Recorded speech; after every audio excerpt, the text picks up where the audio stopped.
Hi guys, thanks for staying around and listening to me. I want to say up front that I may not have anything to say to you at all. This is my own personal story. This is kind of how I handle life. And I don't want to say that it's the right way to do it. But this is kind of the philosophy that's got me through discomfort. I started thinking about this opportunity. I knew I wanted to come talk to y'all, but I really didn't know what I wanted to talk about. And that made me uncomfortable. And the light went off. Because how I handled this. Speak a little louder? Sure, sorry about that. So how I handled discomfort came up, and I started thinking about what I did. And so it brought up a story of one time when I was sitting in the jungles of Peru. It's about as uncomfortable a place as I think I could think of. And I was sitting there in my discomfort, and I had a teacher down there, and he started talking about stillness and how stillness is proof against anger and hunger and pain. If you can find stillness, you can actually work past this. Well, I started trying to meditate in 1984, and I found it to be a miserable failure. Everything I tried just made me think, I'm wasting my time. I could be doing anything else right now and get a plus. Well, he handed me the key. That's why I need to sit still. Because I can actually find a way around this. If I can find stillness, somehow that pain isn't as strong. The hunger isn't as strong. The anger, the discomfort isn't as strong. And I sat there in Peru, in my little hut, and I looked up and there was a bug sitting on the post of what they call a tombo, a hut. And he was being so still. You know? Now, I don't know what I was thinking, but I figured, this guy's sitting there daydreaming all this time.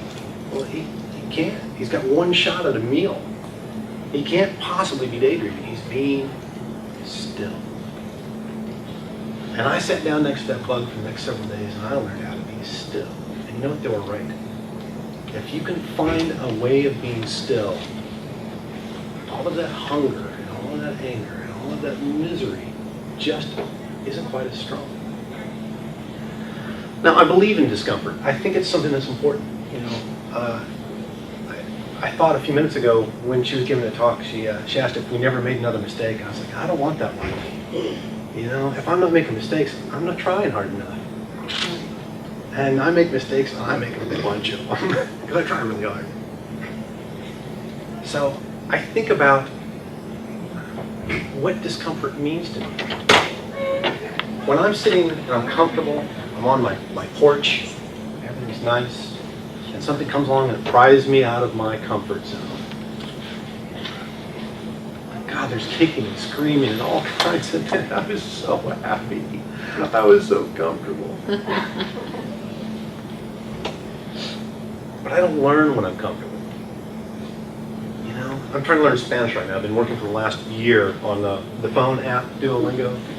And all this, I'm getting better. But boy, it's made me uncomfortable. I don't know. I spend a lot of time with I don't know. And that's uncomfortable space. But we need to be there. We're supposed to be there. We're supposed to be uncomfortable. If we're comfortable all the time, we're not learning it. Now, what if we're in the space where we're learning all the time? We're always uncomfortable. We're always out there. We're getting our knees skinned up. We're getting our hearts broken. We're getting all of this beating up that learning can be. What happens then? That's a tough space too, because we burn up. There needs to be this cycle in our lives, back and forth. This place of comfort where we're healing and assimilating what we've learned. Getting pried out of that. Getting shaken up a little bit. Getting our knees skinned a little bit. That's what we learn. Now, for me, learning doesn't always have to be just brutal. We have a little bit of choice in this. How much time do we spend learning and getting beat up and healing and assimilating? We do have some choices in it. I mean, even when I'm really comfortable on my porch and something comes along and pries me out, I can plant my feet and say, I'm not going to take this opportunity to learn. Thank you very much. And when we're out there, we're getting beat up, and there's lots of drama in our life, we have the ability to also say, no, it's time for me to be still. takes a little bit of discipline, boy, especially when that opportunity, that learning opportunity looks good. It looks like something I really want.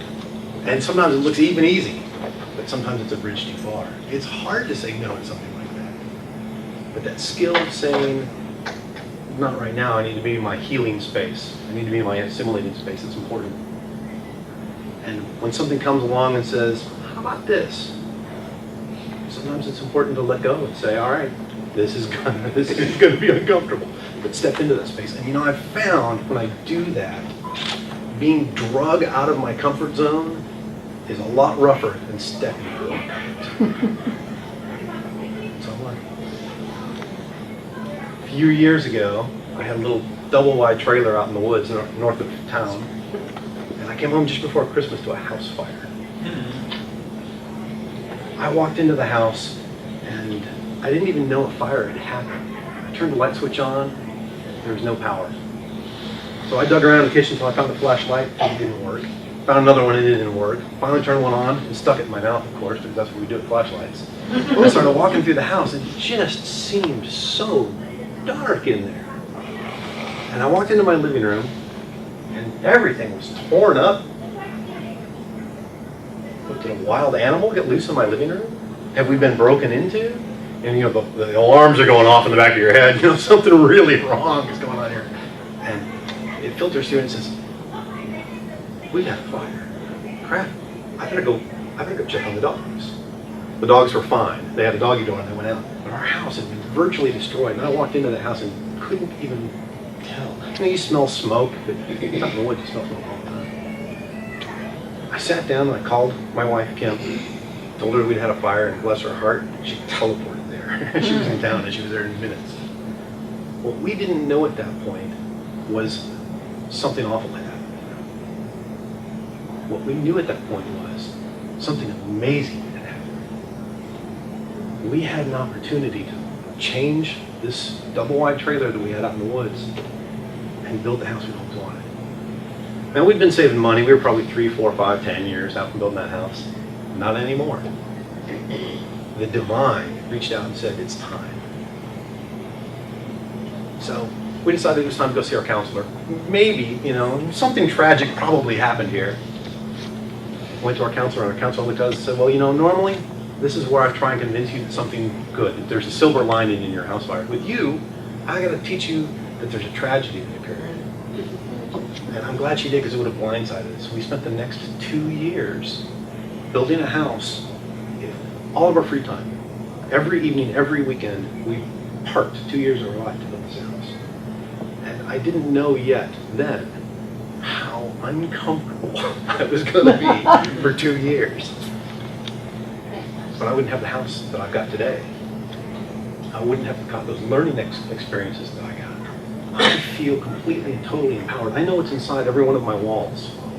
I didn't know what was inside of a wall before that. I stepped out of my comfort zone, a long way out of my comfort zone.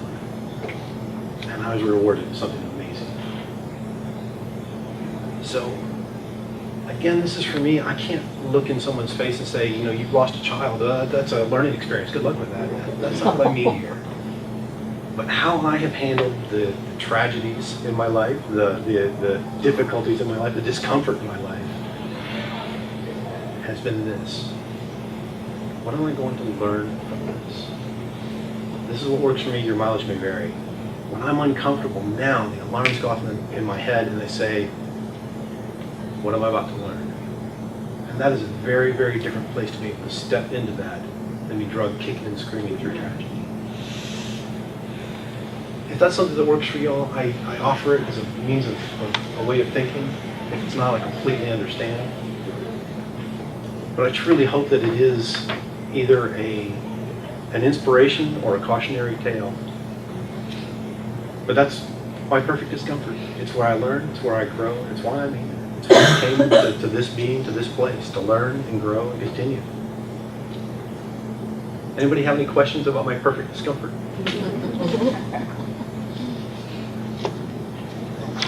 All right, thank you very much.